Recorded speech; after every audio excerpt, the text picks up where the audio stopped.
Big TV భక్తి సమాచారం WhatsApp ఛానల్లో జాయిన్ అవ్వండి. అన్ని విశేషాలు ఎప్పటికప్పుడు తెలుసుకోండి. చూడండి, ఆ మేఘం నల్లగా ఉంటుంది, చల్లగా ఉంటుంది. నీలం అనంతత్వానికి గుర్తు. అందుకని శ్రీ మహావిష్ణువుని నీలమేఘ సంకాశమైనటువంటి దేహమున్నవాడంటారు.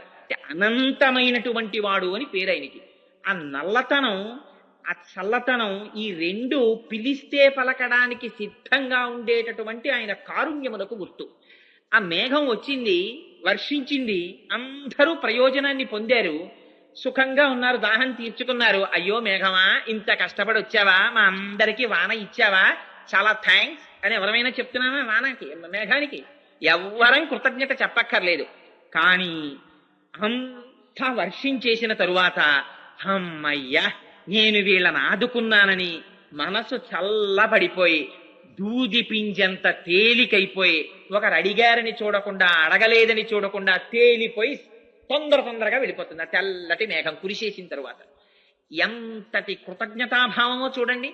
వీళ్ళు అడిగారా, వీళ్ళు అడగలేదా, వీళ్ళకి చెప్పడమా, వీళ్ళకి చెప్పకపోవడమా, వీళ్ళకి కొన్ని చెప్పడమా, వీళ్ళకి కొన్ని చెప్పకపోవడమేమా, వీళ్ళ సంభావన తీస్తారు. ఇవి గురువులు చూడరు. గురువు అంటే వ్యాప్తిం పొందక వగవక ప్రాప్తంబగు లేశమైన 10,000 తృప్తించందని మనుజుడు సప్తద్వీపములనైన చక్కంపడునే. ఇంత తృణం కనబడితే చాలు, అబ్బో పరమేశ్వర కటాక్షం అని పొంగిపోయేటటువంటి ప్రహృష్ట, లోపల ఎప్పుడు పొంగే ఆనందమే. వాళ్ళకి ఆర్తి ఉండదు. ఆర్తి ఉంటే వాడు తేనిటీగ. అందుకని అదిగో అటువంటి స్వభావం ఉన్న గురువు ఆ జ్ఞానాన్ని వర్షించేసి అమ్మయ్యా 4 మంచి మాటలు చెప్పేశానని సంతోషంగా లేచి వెళ్ళిపోతాడు. ఆ వెళ్ళిపోతున్నటువంటి గురువు వర్షించేసి వెళ్ళిపోతున్న తెల్లని మేఘం లాంటి వాడు. ఆ మేఘం ఏం కృతజ్ఞత అడిగింది, ఈయన ఏ కృతజ్ఞత అడిగాడు. ఇద్దరూ కృతజ్ఞత అడగారు. అంతటి మహానుభావుడు అయ్యా నువ్వు, నీకు మేమేమిచ్చి సత్కరిస్తాం. అందుకే రుక్మిణీదేవి అంటుంది, జలదాతాక్షను తోడి తెచ్చితివి నా సందేశముని చెప్పి నను నిలువం పెట్టితివి, నీ కృపన్ బ్రతికితిన్, నీకన్న పుణ్యాత్మకులు కలరే, దీనికి నీకున్ ప్రత్యుపకృతిం చేయంగ నేనేరా, అంజలి ఘటించదభూసురాన్వయమణి సద్బంధు చింతామణి. ఆయన చింతామణి లాంటి వాడు. ఆయన ఏమివ్వలేడు గురువన్నవాడు. అందుకని అటువంటి మేఘంలా వెళ్ళిపోతాట. ఆ మేఘము వచ్చి వర్షించలేదనుకోండి, అంటువ్యాధులు ప్రబలిపోతాయి, చీడా పీడా వచ్చేస్తాయి. అలాగే మహాత్ములైనటువంటి వారు తమ శరీర కష్టాన్ని చూసుకోకుండా బోధ చెయ్యలేదనుకోండి. రామకృష్ణ పరమహంసకి కంఠంలో క్యాన్సర్ పుట్టిన తర్వాత కూడా మహానుభావుడు శిష్యుల్ని ఉద్ధరించడానికి ప్రవచనం చేశారు. రమణ మహర్షికి మోచేతి మీద సర్కోమా పుట్టి రక్తం కారిపోతున్నప్పుడు కూడా శిష్యులకి ఉపదేశం చేస్తూనే ఉన్నారు. ఈ శరీరం గురించి బాధపడిపోయిన వాళ్ళు మహాత్ములు కారు, శరీరము గురించి బాధపడనటువంటి వాళ్ళు. మనకి వాళ్ళకి అంత తేడా ఉంది. కనీసం ఆ భావనకైనా శిరస్సు ఉంచి నమస్కరించద్దు.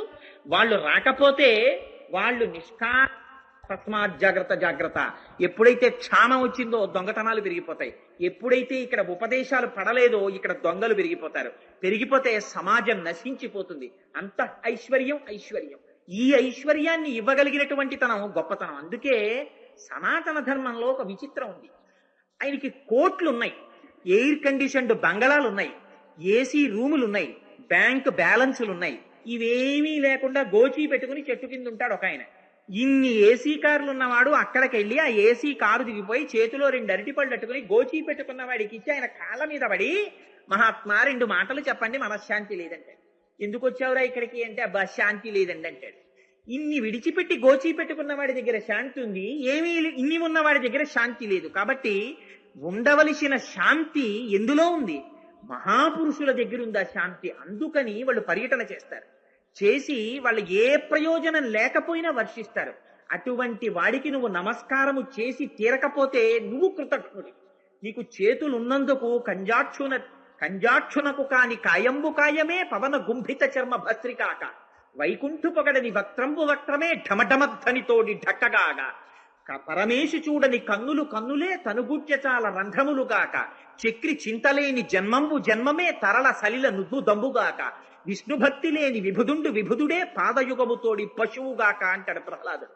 అలా గురువుని చూసి నమస్కరించలేని శిరస్సు, గురువు ముందు కైమోడ్చని చేతులు, గురువుని పొగడలేని నోరు ఉండి ఎందుకు? అందుకని వ్రత ప్రారంభంలోనే గురువు యొక్క వైభవాన్ని ఆ తల్లి అంత అందంగా మేఘాన్ని అడ్డుపెట్టి చెప్తోంది. ఆ గురువుట ఆకాశంలోకి వచ్చి మేఘంలా నిలబడితే ఆ వర్షించే ముందు మామూలుగా వర్షించట. ఎలా వర్షిస్తాడు? ఆ శ్రీమన్నారాయణుని యొక్క బాహు యుగళిలో కుడి చేతిలో ఉండేటటువంటి చక్రము ఎలా మెరుస్తుందో అలా మెరుస్తట. దానికి సుదర్శనం అని పేరు.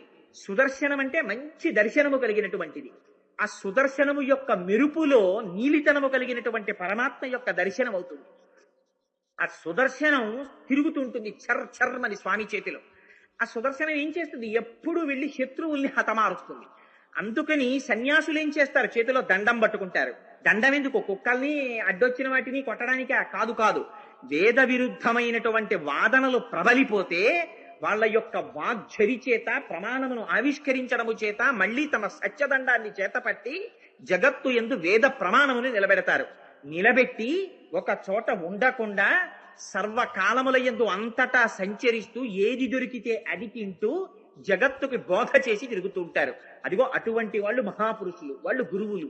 అందుకని అలా వచ్చినటువంటి గురుస్వరూపమైన మేఘమా, నువ్వు ఆ చక్రము మెరిసినట్టు మెరవాలి. ఆ చక్రం ఏం చేస్తుంది? విరోధుల్ని దండిస్తోంది. ఈయనేం చేస్తున్నాడు? వేద విరుద్ధమైనటువంటి మార్గముల యందు ప్రవర్తించేటటువంటి వారికి బోధ చేసి మళ్ళీ వేద మార్గాన్ని నిలబెడుతున్నాడు. వేదము యొక్క ప్రమాణమును స్థాపిస్తున్నాడు. భగవంతుడికి ఉపద్రవం కలగకూడదన్నది గురువుల బెంగ. మనందరం భగవంతుడి దగ్గర స్తోత్రం చేసి ప్రయోజనం పొందాలనుకుంటాం. మరి గురువులో భగవంతుడు రక్షింపబడాలని కోరుకుంటారు. అందుకని వాళ్ళు మంగళాశాసనం చేస్తారు. అంటే పూజ చెయ్యరాండి అని అనుకోకండి. తాదాత్మత మంగళాశాసనంలో పొందుతారు. ఆ స్వామి చల్లగా ఉండాలి, స్వామి చల్లగా ఉండాలని కోరుకుంటారు. ఆ కోరుకోవడంలో ఉంది ఆ విశాల హృదయం. అందుకని ఆ చక్రంలా మెరవాలి. శంఖం ధ్వని చేసినట్టుగా ధ్వని చెయ్యాలి. శంఖం ఏం చేస్తుంది? ఆయన ఎడమ చేతిలో ఉంటుంది. ఆ శంఖాన్ని చేత పట్టుకుని స్వామి తన పెదవుల మీద పెట్టుకుని తనలో ఉన్నటువంటి ఊపిరిని శంఖములోనికి చొప్పింపచేస్తారు. చేసి నాదము చేస్తే శంఖము పలుకుతుంది. శంఖమా పలికింది? శంఖము వెనకాతల ఉన్నటువంటి పరమాత్మ పలికారా? పరమాత్మ నోటిలోని వాయువు శంఖములోనికి ప్రవేశించి శంఖము ధ్వని చేస్తే శంఖము ధ్వని చేసింది అంటున్నాం. కానీ శంఖము కాదు, శంఖము వెనకాతల ఉన్న పరమేశ్వరుడి ఊపిరి ధ్వనికి కారణం. ఎలా? హనుమ అంటారు సుందరకాండలో, 100 యోజనముల సముద్రాన్ని దాటేటప్పుడు యథారాఘవ నిర్ముక్త శరశ్వసన విక్రమ గచ్చేత్తద్గమిష్యామి లంకాం రవణ పాలితాం అంటారు. ఆ రామచంద్రమూర్తి చేతిలో పట్టుకున్నటువంటి బంగారు కోదండమునందు సంధింపబడి విడిచిపెట్టినటువంటి బాణము అప్రతిహతముగా బయలుదేరి వెళ్లి ఆవలి వేపున ఉన్నటువంటి లక్ష్యము మీద పడకుండా ఎలా ఉండలేక విడుతుందో అలా నేను కూడా సీతమ్మ తల్లి దర్శనమునపేక్షించి లంకా పట్టణాన్ని చేరుకుంటానంటారు. ఆ బలము బాణముదా రాముడిదా? రామ బాణము యొక్క బలము రాముడి. అలా హనుమ వెళ్ళడం వెనకాతల బలం హనుమదా రాముడిదా? హనుమది, రాముడిది. అలా గురువులు కూడా సర్వకాలముల యందు భగవంతుణ్ణి తమలో భగవానుడుండి అంతటా భగవానుడుండి భగవానుడే చేయిస్తున్నాడన్న భావనతో ఉంటారు. అందుకని శంఖము మోగినట్లు మోగుతారు. అదిగో ఆ శంఖము ఆ గోపికలకి చాలా ఇష్టంట. ఇందుచేత అప్పుడప్పుడు చక్రం స్వామి చేతిని విడిచిపెట్టి వెళ్లి విరోధుల్ని సంహరించి మళ్ళీ వచ్చి వేలిని పట్టుకుంటుందిట. శంఖమో ఎన్నడూ విడిచిపెట్టదుట. ఎప్పుడు స్వామివారి చేతిలోనే అలంకరింపబడి ఆయన పెదవుల మీదకి వెళ్లి ఆయన యొక్క ఊపిరిని తనలోకి తీసుకుని తాను ధ్వని చేస్తుంది. అదిగో అంత భాగ్యాన్ని ఆ శంఖం పొందింది. వాళ్ళ కోరిక ఏమిటి? తాము కూడా అటువంటి భాగ్యమును పొందాలన్నది కోరికట. ఆయన ఒక విచిత్రమైనటువంటి ప్రశ్న వేశాడు ఒకప్పుడు. ఆ శ్రీకృష్ణ భగవానుడు రాసలీల చేసేటప్పుడు ఆయన వేణుగానమును విని ఎండిపోయినటువంటి చెట్లు చిగుర్చాయని అంటారు కదా. మరి ఎండిపోయినటువంటి చెట్టులోని ఒక కొమ్మ యొక్క పేడు వేణువు కదా, ఆ వేణువు చిగర్చలేదా అని అడిగాడు. అంటే ఎంత ఆశ్చర్యకరమైన సమాధానమో చూడండి. మహాపురుషులు అన్నారు, ఆ వేణువులోంచి వినిర్ముక్తమైనటువంటి స్వామివారి ఊపిరి వేణునాదముగా వచ్చి విన్నంత మాత్రము చేత ఎండిపోయినటువంటి చెట్టు చిగిరిచ్చి మళ్లీ పునర్జన్మని పొందితే ఆయన యొక్క హస్తస్పర్శని పొంది ఆయన పెదవులను తాకి ఆయన ఊపిరిని తనలోకి ప్రవహింపచేసుకుని ఆయన నోటి నుంచి వచ్చినటువంటి ఆ అధరము నుంచి స్రవించినటువంటి లాలాజనము ఆ వేణువులోకి ప్రవహించి అందులోంచి ఊపిరి నాదమై పైకొస్తే మళ్లీ చిగిర్చి పునర్జన్మాది పొందుతుందా? అది మోక్ష స్థితిలో అలాగే ఉండిపోయిందన్నారు. అందుకని వేణువు చిగర్చలేదన్నారు. అందుకని అదిగో అటువంటి స్థితిలో ఆ మహాపురుషులైనటువంటి గురువులు శంఖమునందు వారికి ప్రీతి ఎక్కువ. అందుకని శంఖములా ఉండాలని కోరుకోవడంలో ఉన్న పక్షపాతం అది. అది ఎప్పుడు భగవంతుడిని వదలదు. ఆయన ఊపిరి అది పలకడానికి హేతువై ఉన్నది. అందుకని ఆ శంఖంలా నువ్వు ధ్వని చెయ్యాలి, బ్రహ్మాండమైగా గర్జించాలి. గర్జించి ఆ శ్రీమన్నారాయణుడు చేతిలో పట్టుకున్నటువంటి శార్ంగమనేటటువంటి ధనస్సు నుంచి వినిర్ముక్తమైన బాణ పరంపర ఎలా వచ్చి లోకము మీద పడిపోతుందో, ఆ బాణములు ఇంకా పడినప్పుడు విరోధుల మీద పడతాయి. కానీ ఇవాళ ఆ వర్షం వచ్చి పడినప్పుడు అందరికీ ఆనందదాయకం అవ్వాలి. మేము మార్గశీర్ష స్నానం చెయ్యాలి, లోకమంతా ఆనందాన్ని పొందాలి. ఆ శ్రీ మహావిష్ణువు చేతిలోంచి వచ్చేటటువంటి బాణ పరంపర అనుభవించవలసిందే తప్ప దాన్నిట అసలు ఉపమానం పెట్టి చెప్పడం కుదరదుట. దీన్ని రామదాసు గారు అనుభవించారు, మహానుభావుడు. ఆయన అన్నారు, ఆయన ఎక్కడ దర్శనం చేశారో మనస్సులో ఖరదూషణాదులనేటటువంటి 14,000 మంది రాక్షసులు ఒకవైపు, రామచంద్రమూర్తి ఒక్కరు ఒకవైపు. 14,000 మంది విడిచిపెట్టినటువంటి అనేక రకములైన ఆయుధాల్ని, బాణాల్ని మహానుభావుడు ఎప్పుడు బాణం తీసేవారో, ఎప్పుడు కోదండంలో పెట్టేవారో, ఎప్పుడు సంధించేవారో, ఎప్పుడు ఆకర్ణాంతము లాగేవారో, ఎప్పుడు విడిచిపెట్టేవారో తెలియదు. అందుకని రామదాసు గారు అంటారు, బండన భీముడట్టజన బాంధవుడు జ్వల బాణతూణ కోదండ కళాప్రచండ భుజతాండవ కీర్తికి రామమూర్తికి రెండవ సాటి దైవమిక లేడనుచున్ గడకట్టి భేరి కాడాండ డడాండ డాండ నినదంబుల జాండము నిండ మత్త వేదండము నెక్కి చాటెదను దాశరథి కరుణాపయోనిధి అంటారు. స్వామి, అలా ఇలా కదయా, నీ భుజములు తాండవం చేస్తాయి శత్రువులతో యుద్ధం చేసినప్పుడు. ఆ తాండవం ఎలా ఉంటుందంటే, నేను మామూలుగా చెప్పను స్వామి. 4 రహదారుల మధ్యలో 2 స్తంభములు పాతుతాను. ఆ 2 స్తంభముల మధ్యలో ఒక బ్రహ్మాండమైన భేరీ కడతాను. ఒక ఏనుగునెక్కి వస్తాను. చేతిలో ఒక పెద్ద భేరీని మోగించేటటువంటి సాధనాన్ని పట్టుకుంటాను. డాండ డడాండ డాండ నినదంబుల జాండము నిండ. ఆ ఏనుగు మీద కూర్చుని దాన్ని భేరీని మోగిస్తాను.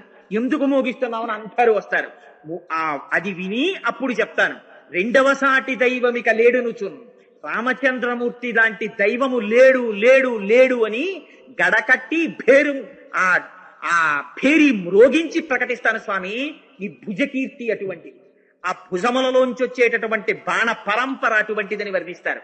అలా ఆయన శ్రీ మహావిష్ణువై ఆ శార్ంగమనేటటువంటి ధనస్సు పట్టుకొని ఆ బాణములను వర్షించినప్పుడు ఆ బాణములు ఎలా వచ్చి పడిపోతాయో, నీలోంచి వర్షధారలు అలా పడిపోవాలి. ఆ పడిపోతే సమస్త జగత్ ఆనందించాలి. మేము అప్పుడు మార్గశీర్ష స్నానాన్ని ఆ వానలో మేము చెయ్యాలి. అంటే ఏమిటి? ఎప్పుడు భగవంతునితోటి విడవడని నిత్య సంశ్లేష ఐశ్వర్యము కలుగుతుంది. అటువంటి గురువుల యొక్క నోటి వెంట వచ్చిన వాగ్ఝరిలో తడిసిపోయినప్పుడు మనుష్య జీవితంలో మార్పు వస్తుంది. అది భగవంతుడి వైపుకి నడవడానికి ఆభిముఖ్యమునకు మొట్టమొదటి మార్గం అవుతుంది. అందుచేత అటువంటి గురువుల యొక్క పాదములు పట్టి నమస్కరిస్తున్నామని ఆ గురువుల యొక్క వైభవాన్ని స్తోత్రం చేస్తూ, పైకి మేఘమును శాసిస్తున్నట్లు మాట్లాడుతూ, మేఘమును అడ్డుపెట్టి ఆచార్య స్తుతి చేసి, తల్లి గోదాదేవి మహాత్ముల పట్ల మనము ఎలా ప్రవర్తించాలో, వారు గురువులన్న వారు ఎంతటి ఉత్కృష్టమైనటువంటి స్థితిని పొందినవారో మనకి బోధ చేస్తూ ఆ పాశురాన్ని విజ్ఞాపన చేసింది. For more videos like this, subscribe Big TV channel.